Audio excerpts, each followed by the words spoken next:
This book is based on a poem called She by Maryanne. When did you write that, and what was your inspiration for it?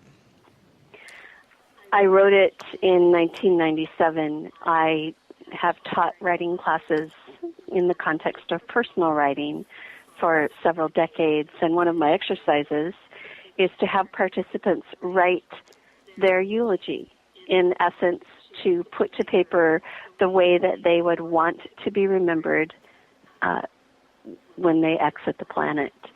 And this particular time in 1997, I decided to participate along with my guests, and that's what I wrote. And it was so resonant with me, I published it in a variety of ways and hoped someday to create a book out of it. Awesome. And obviously Liz and I did. Oh, that's great. That's great. Okay. How is it that you associate things like balance and contentment with the greatness in a woman? These qualities don't seem to equate to what we think of when we consider greatness.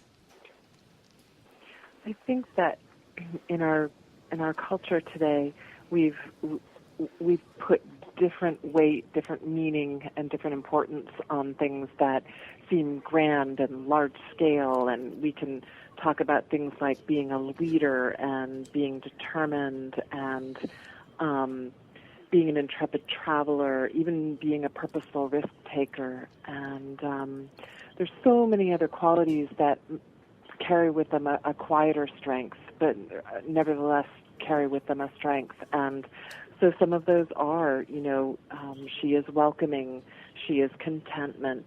I think I've used this analogy several times, but it kind of never gets old for me, and that is the she is welcoming is such a huge strength to have, to be able to welcome someone into a group, to be able to welcome someone into a new job, to be able to make someone feel like they belong and they have a place in whatever context and in whatever group is really an awesomely great thing to have. Okay, now remember, these questions are for both of you, so either or, you just jump in, okay? Mm-hmm. The 25 qualities highlighted in this book vary in impact from risk taker to contentment. How do you explain such a broad swing in attributes to the content of Celebrating Greatness?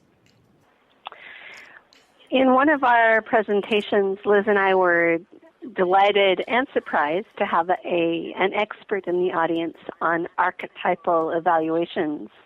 And she suggested to us that we had presented in the context of this book a modern archetype for a woman by incorporating the diversity of the elements that we have.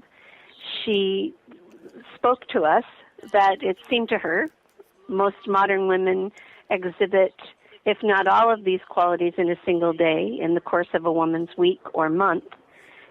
Each of these attributes come into play in a woman's ordinary life, if there is such a thing as an ordinary life. And while Liz and I, we giggled a little bit because we did not, in our very many conversations, we didn't say to each other, "Oh, let's present a modern model for the archetype of the sophisticated current woman," but apparently, at least according to this one expert, that's what we've done.